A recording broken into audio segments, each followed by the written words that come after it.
Okay, hydration, check. Wowhead Economy weekly wrap-up, check.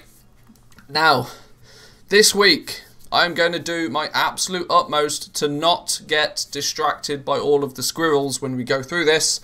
And we're going to go through this nice and concisely. If you have your questions on this, please, if you're watching live, obviously put them in the chat. If I end up turning this into a video on YouTube, leave your comments down below and I'll get to them. But let's get going. So the Wowhead Economy weekly wrap-up. By this point, we should all know that, you know, Samadan is the guy behind this for the most part. He puts this together for us once a week. It goes up on the Wowhead blog. You should check Samadan out. If you don't know who Samadan is and you're into gold making, you probably live under a rock at this point anyway. He's certainly one of the larger streamers of gold making activities. You can check him out on either his YouTube or his Twitch channel. He has some good videos. He's somewhat known as the Bob Ross of TSM. So yes, let's get going. So multi-boxing further restricted. Yes, this is news article number 1 this week. Multi-boxing further restricted. By no surprise to anybody really. It seems to be, for the most part, Blizzard kind of closing the loopholes that they kind of left open. And seems to heavily suggest that the art of multi-boxing is just something that Blizzard don't want people to be doing. Whilst they're not flat out saying that you cannot run multiple accounts at the same time, because that also has some issues, they are basically saying that if you go out of your way to do anything to basically multiple account mirroring is the terminology that they've used for this. That if you are to be doing anything that is to replicate the benefit of just doing it on one single account, they believe that that disturbs the gameplay experience for the vast majority of players. Now, the loophole that they closed this time, some of you will know that back in November they did a big policy change to multi-boxing. The loophole that they have closed this time is the use of, where is it? They wrote it down here somewhere. The use of hardware mechanisms. Originally, they blocked the use of all input broadcasting software. They said, nope, if you're using input broadcasting software, it is now against the terms of service. They have now gone further with that. They've tried to close the loophole that people had of people were using hardware mechanisms to replicate the same thing. Instead of using software. Without question, it was a loophole. Blizzard have decided to close this. Now, in regards to enforcing this, it's not quite as straightforward. I don't know how this is going to play out long term, but the ultimately we have to remember that World of Warcraft is Blizzard's IP. It's their intellectual property. They make the rules for it. We just have to abide by them. They will be, anybody going forward, attempting to automate or streamline multi-boxing in any way will be in violation of their terms of service. So the simple in and outs of this, I want to keep this section relatively short and sweet, simply for the fact that I did a whole video on this the other day. In simple terms, the art of multi-boxing in relation to whether it be for PvP purposes, for soloing dungeons, for the purpose of gathering. There's a bunch of reasons why you would potentially be multi-boxing in that fashion, and Blizzard seems to disapprove of that nature of gameplay nowadays and are trying to squish it. What does this mean though for a lot of us in the gold making community? It means that if you have one account to be playing the game on, one account to be up and running at the auction house at all times, maybe a third account even if you are super into your gold making, doing some crafting in the background, that is still perfectly acceptable. There's nothing wrong with that at all. But what it does mean is that if you continue to run around with a train of druids, even if you are doing it fully legitimately with no software, no hardware, the issue is you're painting yourself with the phrase I like to use is, if you wear a clown suit, don't be surprised if people start calling you a clown. this is kind of the case, right? That there's going to be a sort of an air about the community that if they see those druid trains, they're going to right-click report them, and you're going to get flagged at Blizzard's end, and then it's literally you versus Blizzard to what the outcome of that is. It's a risk that I certainly wouldn't be willing to take with my account. You can risk it. It's like gathering through multi-boxing means is still, if you do it 100% manually, if you /follow another character, you can, and you individually click on the different windows and click the herb multiple times, then sure, by all rules and regulations, it is above board. But the problem is you are running around in a clown suit. You are looking like a multi-boxer. You are looking like a bot. Blizzard does not appear to like that style of gameplay. There is still the chance that you will get flagged, even if everything you are doing is above board. It's a risk, and it's a risk I personally wouldn't be willing, and I certainly wouldn't recommend others do it, even though you are so close to the line that it's going to be very easy to accidentally be painted in the wrong light. So Joe Multibox is still a no post. I would not be using any software at all whatsoever that streamlines or aids in automating your multiboxing. Even if it's a simple piece of software that does nothing more than rearrange the windows on your screen nicely, it's still software that is used for the purpose of streamlining multiboxing. I wouldn't do it. Quite simply, I wouldn't do it. From Joe Multibox Discord, chat still says you can. Well, if they want to take the risk, they can take the risk. But that would fall, in my eyes at least, into streamlining multiboxing. Why take the risk? If your account is worth anything to you, why take the risk? The benefit, you've got to personally weigh up the benefits of using software like that and the risk in maybe getting banned for it. There's ambiguity in this post by Blizzard, and it's there deliberately so that they can act as they see fit. And that's the be all and end all. That's the be all and end all of it, really.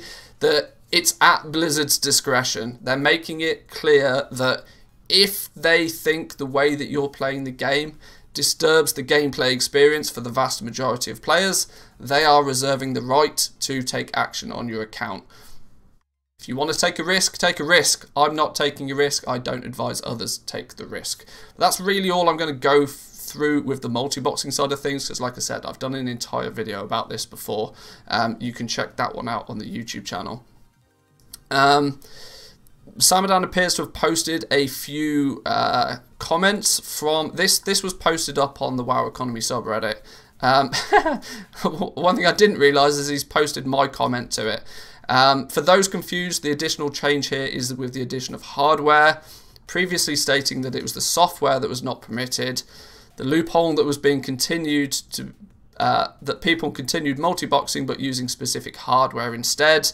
Very simple example of, just one keyboard and mouse plugged into some sort of splitter box that then connected to multiple computers for a basic hardware setup.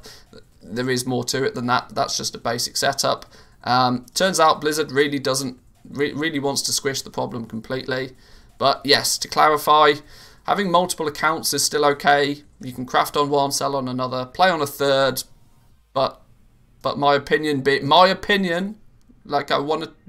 People give me grief for this, but my opinion is if you're running around gathering with all of your accounts, it is a considerably higher risk activity. Even if you're doing it 100% above board, you are going to draw attention to yourself. People are going to be right-click reporting you. If enough people right-click report you, there's an automated service that might suspend your account until a Blizzard GM steps in and looks at it. And at that point, it's still their word against yours. It's a risk that you may get falsely banned because of it. But it's a risk. I wouldn't risk it myself personally. So by having these restrictions on both hardware and software, I imagine, I being Samadan in this case, imagine the aim here is to take multiboxing down to the basics, where more than 4 or 6 accounts becomes highly inefficient, if not impossible. This will take away the scale of efficiency that was previously possible and allowed for the running of 16 plus accounts. The wording on streamlining is a little unclear where the boundaries lie. Yeah, this is it. That there's ambiguity in what Blizzard have said, and I think it's there for a reason. Gumdrops even piped in, saying there was some still super vague language in this though. To automate or streamline multiboxing in any way. Gumdrops takes it to the extreme to prove a point that am I no longer allowed to have two monitors with a client on each to streamline multiboxing. In fairness, Gumdrops did take one part of a sentence. This isn't the entire sentence. If you take the entire sentence into consideration, this becomes hyperbole very quickly. But the point still stands, is that there was some very vague language in the way that Blizzard put across their message on multiboxing, and I'm of the opinion at least that it was very deliberately done so that they have discretion on any reports that come in, that if they think you're doing it illegitimately, they'll ban you, and they have you know, made those rules clear to begin with.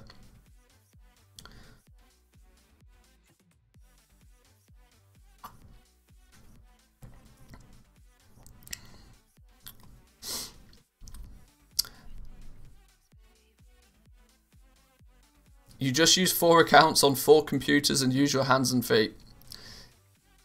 There's no mirroring, there's no hardware involved, there's no software involved. That's true, but it's still going to draw attention to you. Negative attention to you. The average player that walks past seeing you do that is going to assume one thing. And if enough people walk past and assume that same thing, and you get swatted by Blizzard's automated service, although unlawfully, in an unfair fashion, it's still a risk that I just would not choose to take.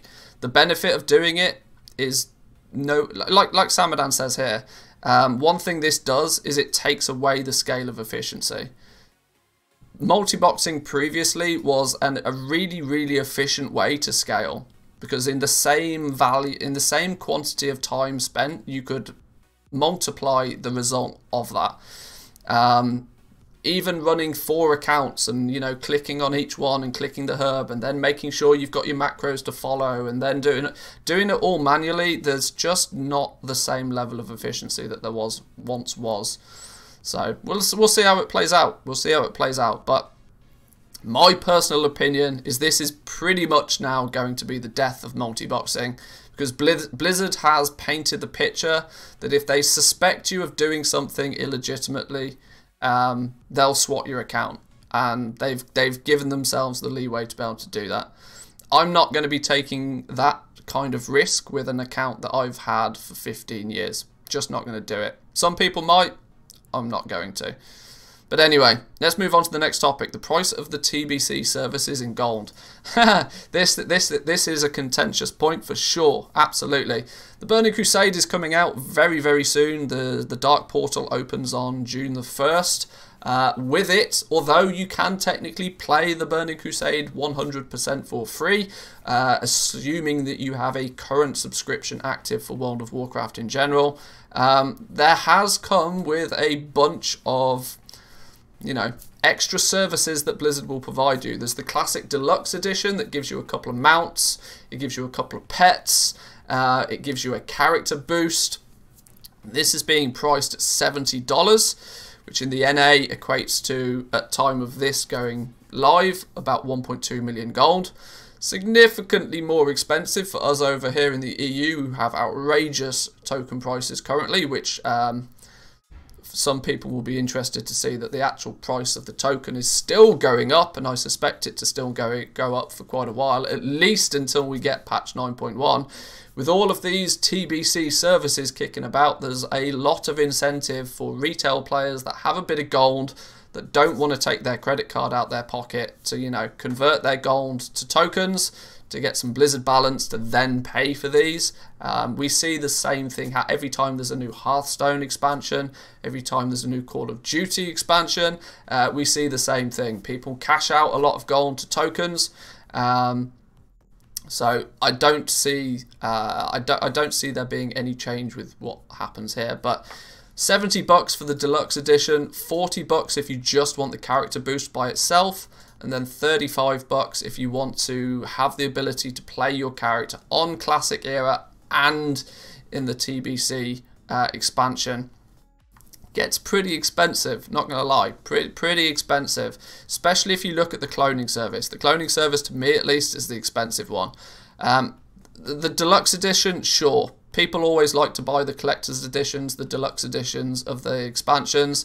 There's usually a few goodies in there, sure, why not? People like to support the game that they're playing. Kudos to you, each to your own. The character boost, you can only buy one of these. It's basically a nice little way for people that maybe didn't play Classic all that much and were waiting for the Burning Crusade to step straight into the TBC expansion. You can only ever buy one character boost for your account though, so I guess in that regard that I still don't like the fact that it's a thing in the first place, but I get why it's there.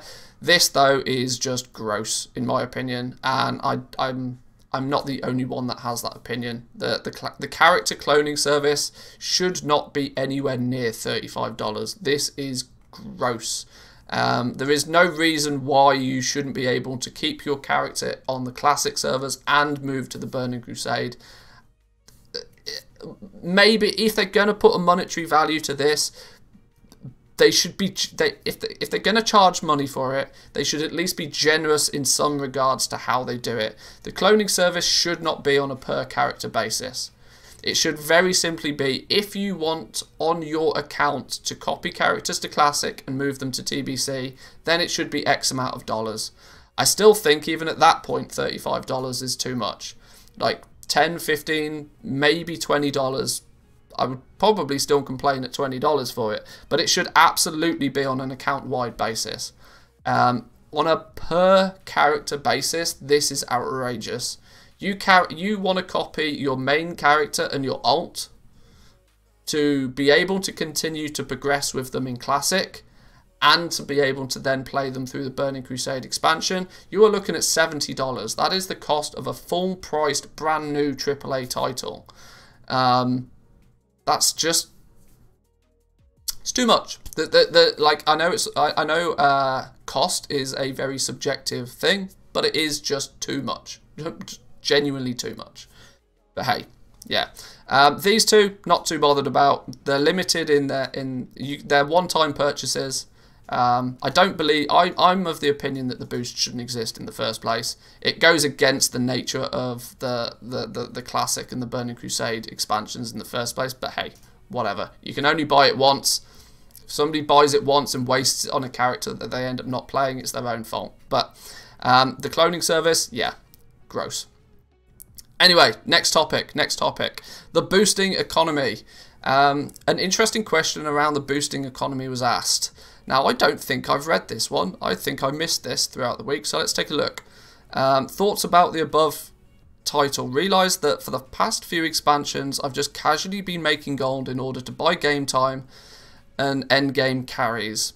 If a player doesn't farm gold and they want a carry, they buy WoW tokens and then buy the carry. True. If a player sells the carries, what do they do with the gold? I assume they use it for consumables, collectibles, Blizzard balance, cash services, after then converting it to tokens. The carry economy is strong, and it seems to incentivize people to regularly pay Blizzard an extra $20 by buying the tokens. Oh, it's going to be very hard to talk about this without using the words pay to win, isn't it? It's going to be very difficult to talk about this without using the words pay to win. If people want my opinion on this, I have never understood. Well, okay, that's not fair. I understand why people buy boosts. It's just something that I wouldn't do myself. I don't understand why you would spend either real or fake money to artificially complete a game. What do you get out of, like, if you're strolling around in full mythic gear because you've bought, if you buy your plus 15 boost every week just so you get a really good piece of out of the vault every week, in my opinion, you've not played the game to achieve that, nor have you really earned that piece of gear in the first place. I don't know. The pay to win mantra has always confused me, but some people are willing to spend real money or fake money in terms of gold to gain an advantage over other players. And I guess because of that, the boosting economy is there ready and waiting to facilitate that, I guess. Yeah, I'd be interested to see what others think on this. I'm not a fan of the boosting economy full stop. I think it's just a faceplate for real money transactions anyway. But at the same time, I don't think that Blizzard would really be able to do anything to prevent it anyway. Like, because it's going to happen. It's going to happen regardless. In any game, I think, where there's a progression element, pay to win is going to sneak in there somehow.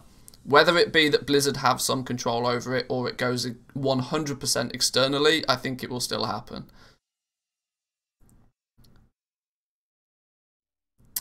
Excluding the boost side, frankly, I don't mind games like WoW, Guild Wars 2, Eves, pay-to-win games where literally everything that is bought with real money can be gotten for the in-game currency too. In my opinion, real free-to-play that's a real free-to-play game. Yeah, I mean, like, the biggest thing is when pay-to-win provides you bonuses that you can't get in-game just by playing. That's 7 levels of gross, and that's the kind of thing you tend to find in mobile games. At least for the most part, you could, in theory, farm up all of the gold to then pay for your boost, and then sure, it's your gold, you've earned it, you spend it how you wish. Yeah, that I agree with. So this fella comes up and says, I think Blizzard genuinely tried to combat boosting for years. They just realised it's impossible to get rid of, and it's just going to happen. They might as well earn some money off it. The same happened with real money transactions for gold. Hell, I never bought a boost, but technically in 2005 they bought gold from a website to pay for their level 60 mount, and most of their friends did too. It was so tedious to farm gold at the time. I used to think it was wrong, but it's so widespread nowadays I got used to it, and honestly these days it doesn't really bother me. This is the... I want to draw attention to this one word at the end here. Most people's opinions are usually very heavily based on their own... Well, I mean, okay, that's by definition an opinion, right? But people tend to be more... If you ran Gallywix, then the likelihood is that it meant an awful lot to you. If you have nothing to do with boosts, it probably doesn't bother you at all. This is kind of a downside of the internet, that you tend to get people pitching in on things that they have no real interest in the first place. But people buy boosts for all kind of reasons. I've had guildies buying Denathrius heroic boosts for their undergeared alts because it's just 40k and can make that in less than an hour, boosting people on their main. There are some high-rated PvP players that hate the PvE side of the game and buy boosts when that PvE gear is needed to make gold boosting in PvP. Yeah, this guy seems to go by the assumption that you either buy boosts or you sell boosts. This is on the assumption that you are at least involved in boosting in some way, either as the seller or the buyer of the boosts. I would imagine that it's probably only a very small fraction of the community that has anything to do with boosting whatsoever. I can't imagine that there are many that if it's even in double figures, I'd be surprised. I can't imagine there's more than 10% of the players of this game that are actually involved with boosting in any way, shape or form. So this even then only applies to a very small fraction of the player base, I believe. I even know some advertisers from boosting communities that make close to gold cap each week just spamming /1 to find customers. No. If you're not... No. No, yes, they make a percentage, but they are not making close to gold cap each week spamming /1. If you know them, name them. Because I don't believe that for a second. I don't believe that for a second. Not to mention they're taking a huge risk, because if you create your account purely for the purpose of advertising, Blizzard will ban it. Yeah, I'm not willing to. I had a friend, or I know, either name names or they don't exist. Like, picks or it didn't happen. At the end of the day, everybody's happy with the deal. Boosters make good money. Boosted people save the precious time. Doesn't really affect others in PvP or PvP. While it kind of does, because it's, you know, comes back to the pay to win mantra. It's more of an issue for Blizzard still to fight it. Clearly aimed at people and getting carried to. Okay, this guy's just rambling at this point. Yeah, I'm of the opinion that the boosting side of things is more it's just the fact that they do it for gold is just a faceplate to allow them to do it for real money. If the entire reason why it's all taken off platform, right? All of the dealings of it is done through Discord, which means that Blizzard don't easily have their eyes on it. If like they'll sell you a boost for gold. Yeah, if you don't have enough gold for another boost, then maybe they'll take a PayPal. You know, it entirely screams of real money transactions. The whole boost. There's no reason in my mind that people would put as much time and effort into something like this if there wasn't monetary gain out of it. Absolutely no way that people would put that much time and effort in for just a virtual currency. No way, shape or form. It's hence the reason why goal makers obviously get painted in bad light a lot of the time, because oh, you're just making lots of gold so you can sell it. No. Most gold makers make lots of gold because they enjoy the art of making the gold. You ask most gold makers that have lots and lots of gold, their account is they've just got millions and millions of gold, and then when asked what they do with it, the answer is usually not a lot, because there isn't actually a lot to do with your gold once you've made it all. For the most part, you just kind of you just stockpile it, you hoard it, is the honest answer. But there's a very large difference between tolerating, promoting, and de-incentivizing. This seems to have very quickly, unless I misunderstood this, it seems to have very quickly divulged into, are boosts good or bad? And what are Blizzard doing about boosts?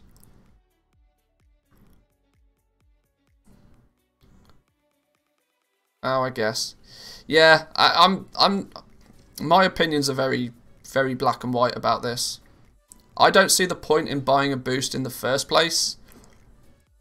And on the flip side, I think if you're selling boosts, you're just giving yourselves an opportunity so that when that player comes along and goes, yes, I'd like to buy a boost, but I don't necessarily have all of the gold. Oh, come talk to me on Discord. We'll come to an agreement. I mean, it's not even. I mean, it's blatantly obvious. What do I do with my gold? Make more gold. Yeah, exactly. That's the mantra for most gold makers. And then waste it on Hearthstone cards. Yep, that's very true. Very, very true. Anyway, next topic then. Let's drop the boosting side because people tend to have one of two opinions on boosting. I'm of the opinion that people sell boosts in game to give themselves the opportunity to maybe make some real money, which is against the terms of service, but of course that's hence why people take it to places like Discord to do it. Never going to stop it, but Blizzard likes to have their finger in that pie either way. Anyway, TSM price sources. Our friend Jack. Is he still lurking? I'm sure he is. Put together a great article going through the different price sources in Trade Master and what each of them mean and when to use them. So Jack ain't here. It's his half brother. So each material or item in game has its own price depending on which source you're looking at. Most straightforward price sources are things like 1 silver, 100 gold, whatever, that you can use for operations, but they are not dynamic. static, in other words. They are fixed or static prices. Most of those dynamic price sources represent a price of a material based on its current posted or on the Auction House Realms or Trade Skill Master user data. So, the example of a mithril bar, for an example, has 3 different kinds of price sourcing categories. You have the auction house data for that mithril bar, which could be things like the buyout, the market price, how much that price has been in the past, what that price is across multiple realms as an average, and what it's been priced at across the average in the past, so a combination of the above. You additionally will have things like sale data, how many of these things do get sold on a regular basis, and then you have the numerical ones, the ones that are going to give you fixed prices, things like the minimum buy price right now, the average buy price, and a whole bunch more. So you basically can get yourself 3 different very similar but slightly different types of pricing for just a single item. I was looking for a piece of cheese as an example. Well, you can, but they're mostly bought from vendors, so. So we can see here, the auction house is the data that Trade Skill Master receives from the World of Warcraft servers every few hours. Yes. Trade Skill Master users is the accounting data from all the Trade Skill Master users themselves. Yeah, this is why the more people that use Trade Skill Master, the more accurate the numbers get. Because TSM tend to be, they focus very heavily on the data. And this is becoming all the more apparent with Trade Skill Master. This tends to be where I feel their focus is going long term. They want to get as much data as they possibly can about every single item in the game and every single transaction of that item. And TSM users themselves actually represent a huge percentage of that. Every time a Trade Skill Master user buys or sells an item, the data for that is tracked, and it just means as a whole that data becomes more accurate. There's more data points, there's more data sets in there, and it just becomes more and more accurate. So the bigger TSM's database can be, the more accurate the numbers will be, and the better it is for everybody, in theory. All these price sources differ from each other but are calculated in the same sort of way. For example, when you see the word region, it means the realm price, like on the EU or NA. Yes, yes, yes. You can see the different price sources in the Trade Skill Master tooltip if you enable that in the tooltip settings. Yes, the default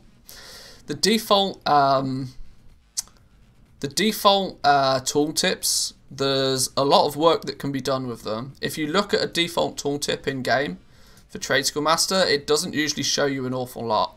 But if you go into the settings for Trade Skill Master, there's actually a huge amount of things that can be seen. If you go tooltip settings, there is hundreds of different boxes you can tick that will show you all sorts of information.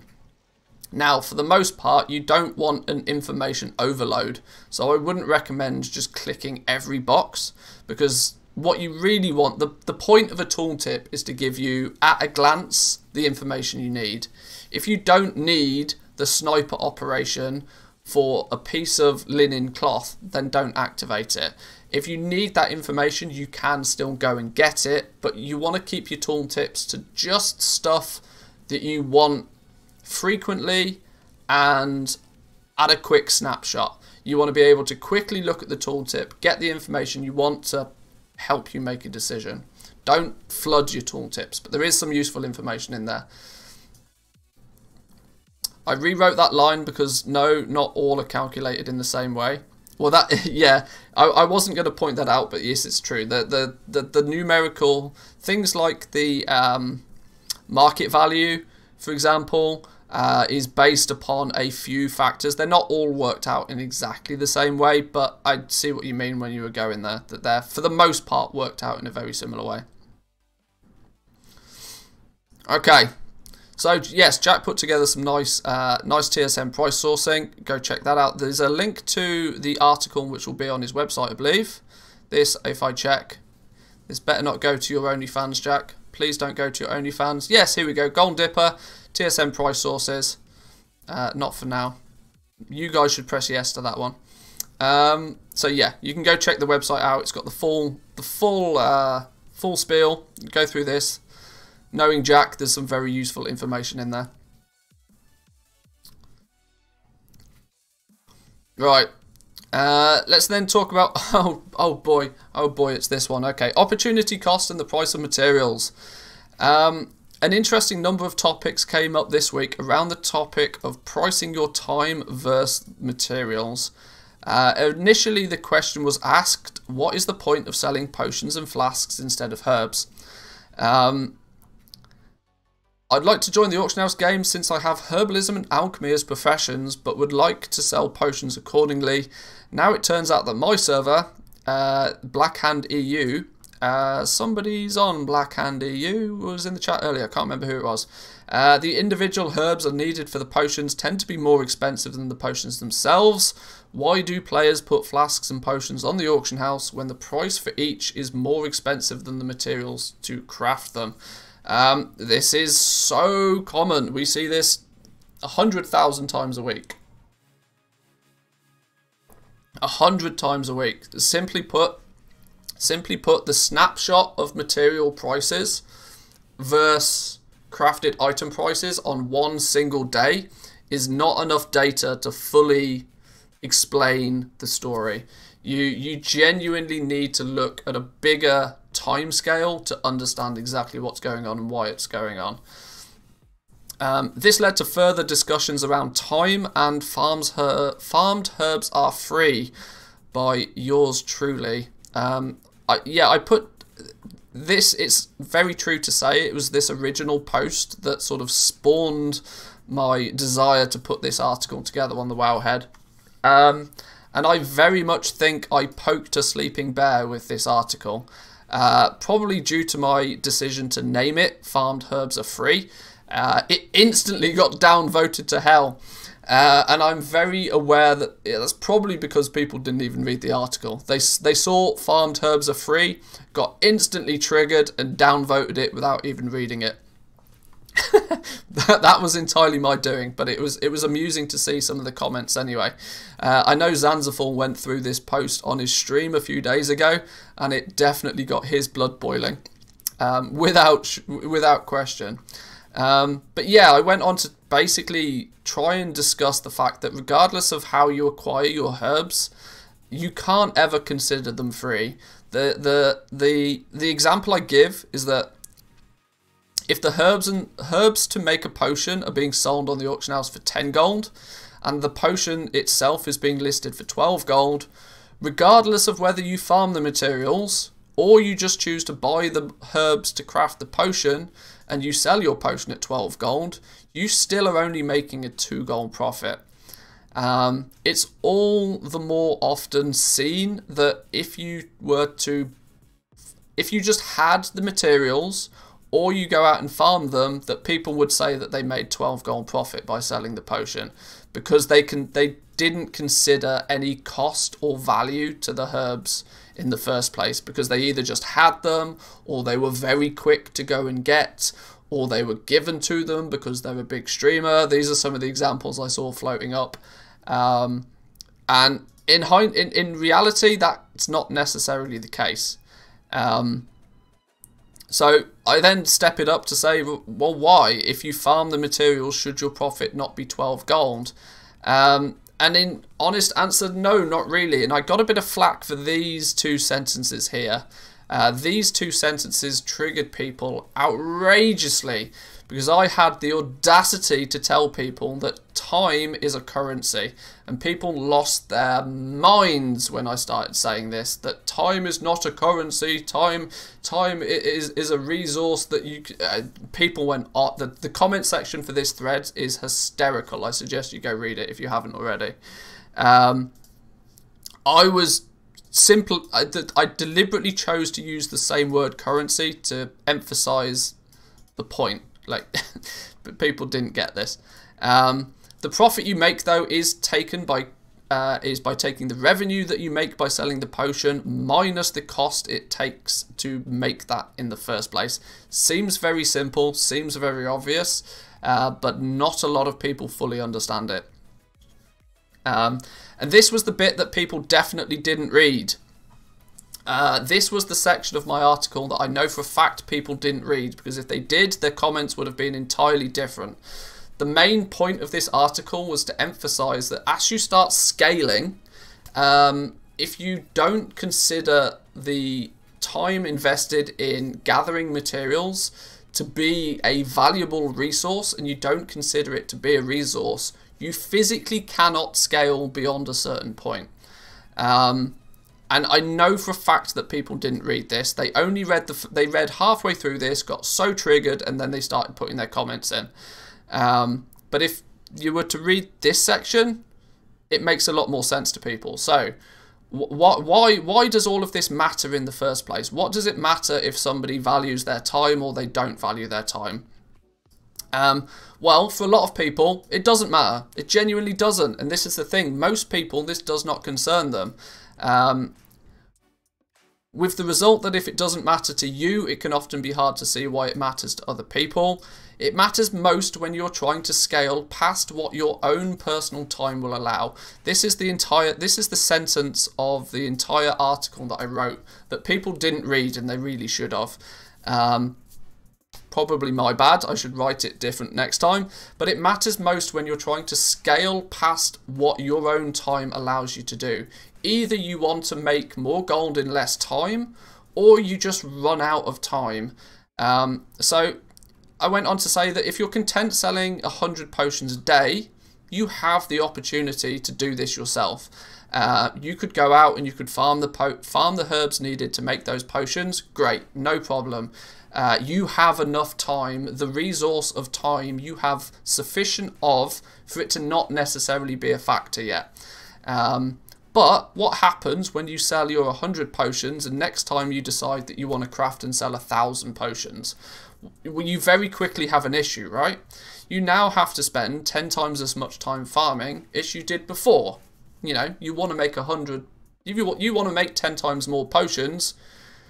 If you're trying to be self-sufficient, you need to farm for 10 times more. What happens if it takes you 3 hours to farm the herbs for just 100 potions? That would then mean 30 hours worth of farming, and there's only 24 hours in a day. This presents a problem, right? And it's all the scalability. This, if you don't value your time as effectively as somebody else, for the most part, it doesn't matter. You're only cutting yourself short. I'll talk about opportunity cost in a minute. We'll get there.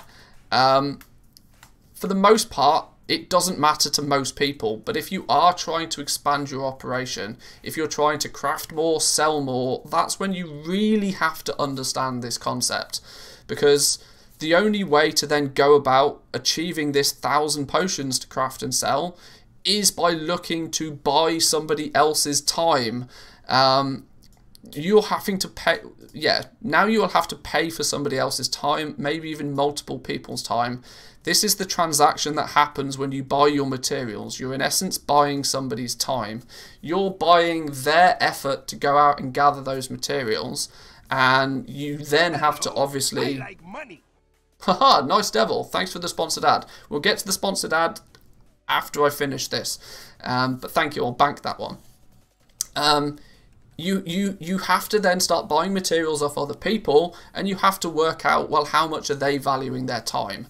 And this is the core concept of the post that I don't think many people made it to. I probably should have rewrote it so that it was a little bit more... I made the mistake of writing this a little bit too much like a like a research paper with the conclusion and the summary at the end.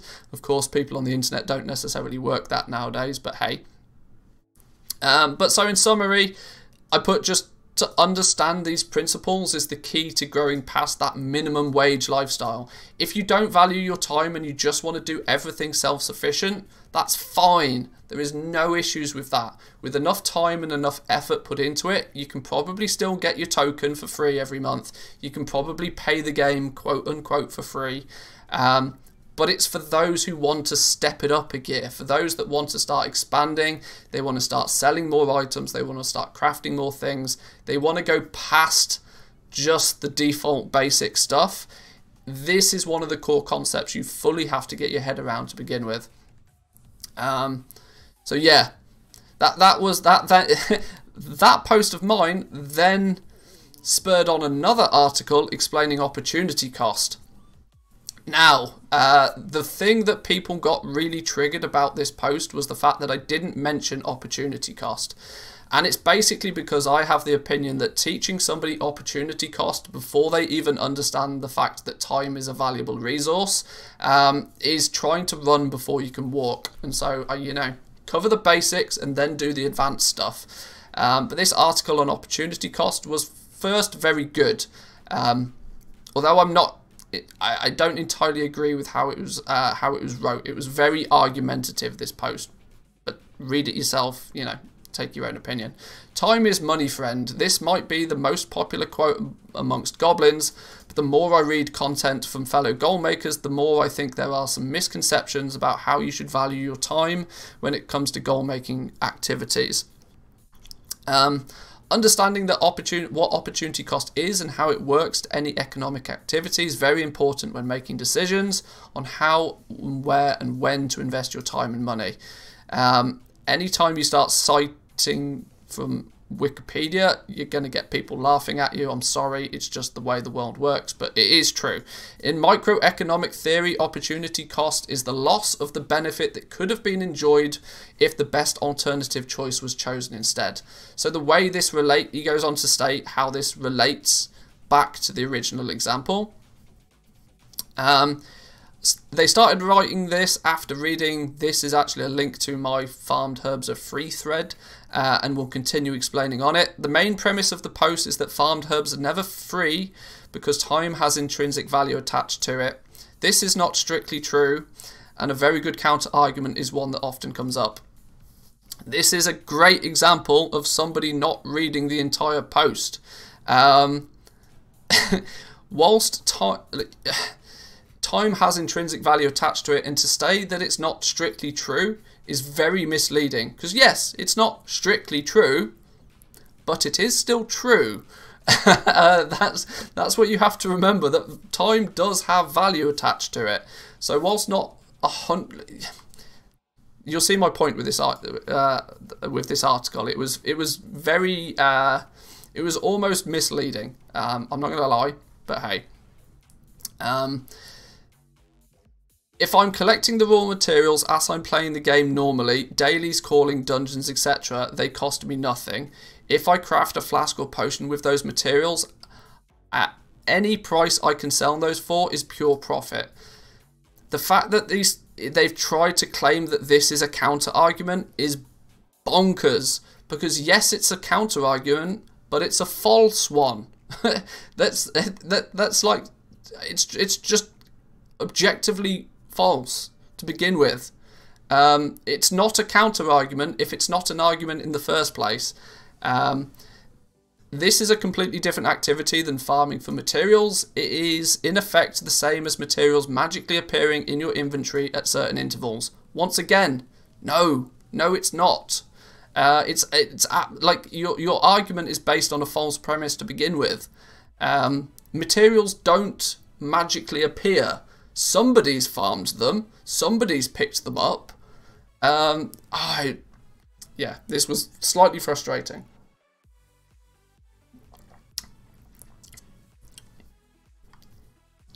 Okay, a case study. This is where it gets ridiculous, right? This is taking the most outrageous hypothetical example to try and explain the default, which never works. But anyway, let's go. Let's talk about a hypothetical streamer, Asman Mats. He's a great streamer who accepts donations for raw materials every day for 10 minutes. This guy doesn't actually exist, by the way.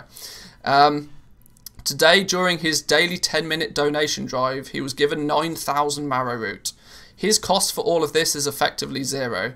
Even if you were to argue that his 10 minutes has intrinsic value time associated with it, we could always increase the amount of donations and decrease the duration.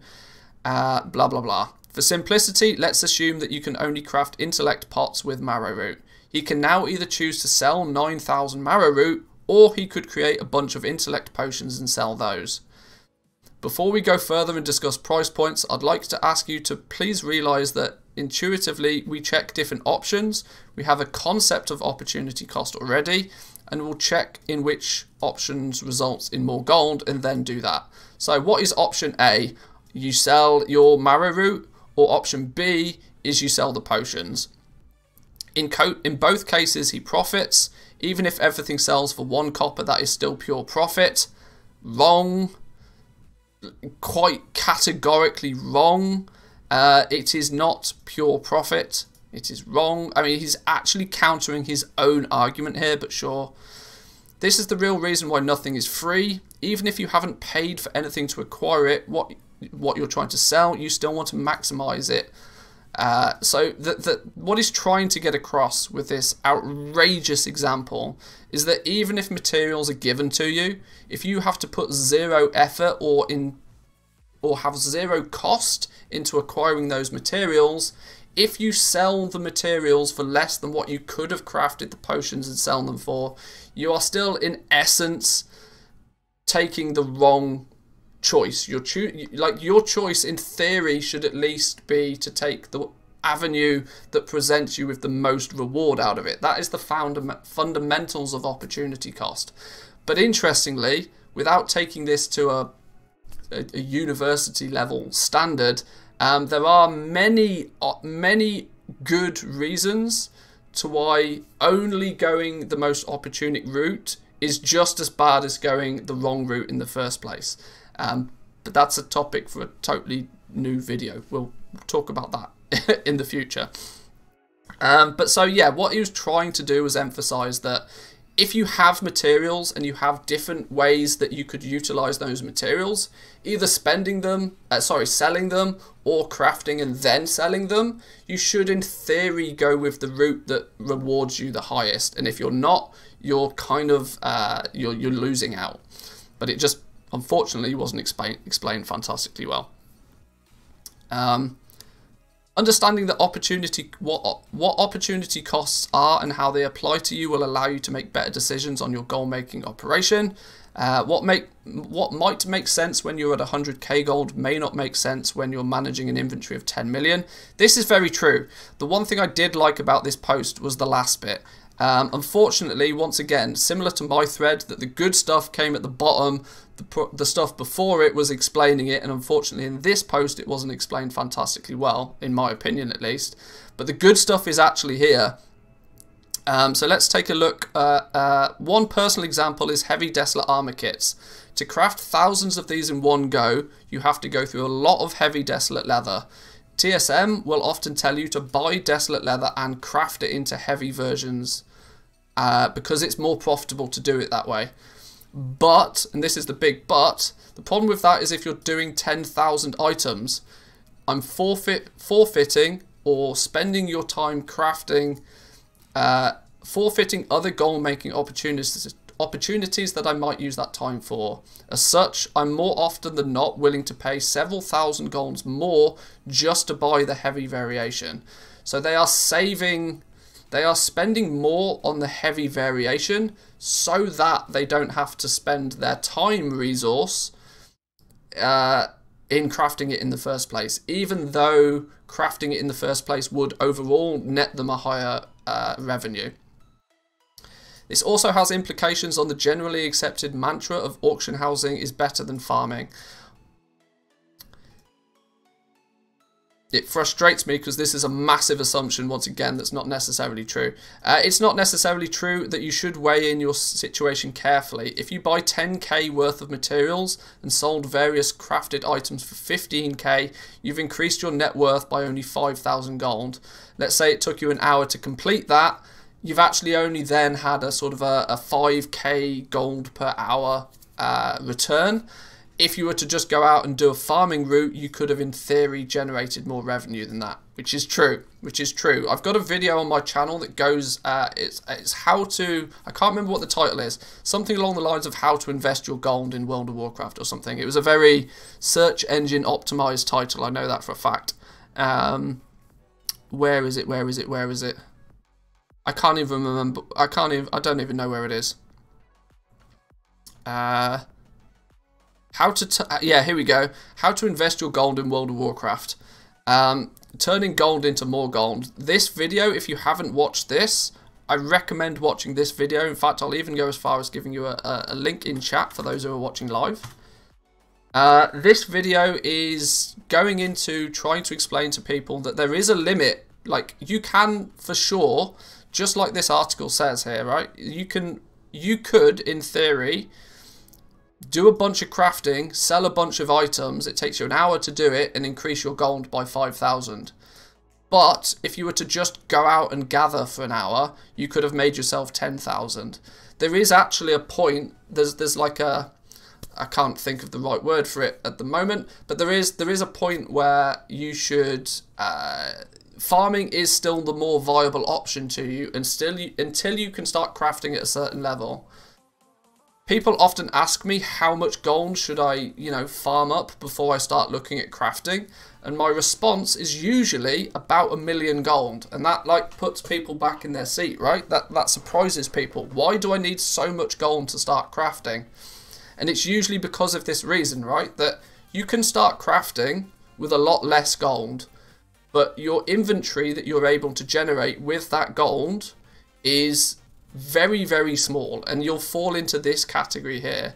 You'll fall into a category where you do a little bit of crafting and you sell a little bit, but it takes you a long time to do it, meaning that your time in theory could actually be much better used going out and doing some farming, and that cutoff point is usually about 1 million gold. When you've got more than 1 million gold, you can heavily attack a profession, craft at scale, buy materials at scale, and see better return on your time than if you were to just go out skinning for an hour, say. It's a very difficult concept to wrap your head around, but this video, how to invest your gold in World of Warcraft, will hopefully explain that in a little bit more detail. In that video, I go through, I think I go through 3 different options of how much gold you have, markets that you could potentially craft in, and the results you should see from doing that, and where that cutoff point is. It's a good video to watch. I definitely don't think it got as many views as it should. It should be very helpful to people, that one. But yeah, so this guy also does go, it's so frustrating that the last 2 or 3 paragraphs of this post was really good information.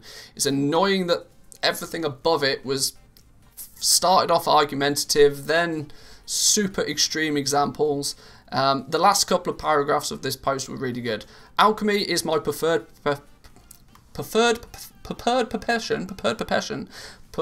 profession for making money in World of Warcraft, but it is also one of the most time intense ones. So much so that I'd argue it's almost like farming. In some ways it's easy money, but as the operation gets bigger and I'm moving thousands of potions and flasks every day, I'm getting more aware of the time I spend crafting items. Sometimes it's actually just better to buy off the competition to make gold than flipping the items. Ignore that last sentence. Very, very rarely is that last sentence a good idea. But yes, this last paragraph is basically saying everything that my initial post tried to. That when you start scaling past a certain point, if you're not valuing your time, you're going to have a bad time. There's not enough hours in the day to do everything that you want to do if you're scaling at a good degree. But there we go. Say preferred profession 10 times fast. No, it's not happening. Not happening.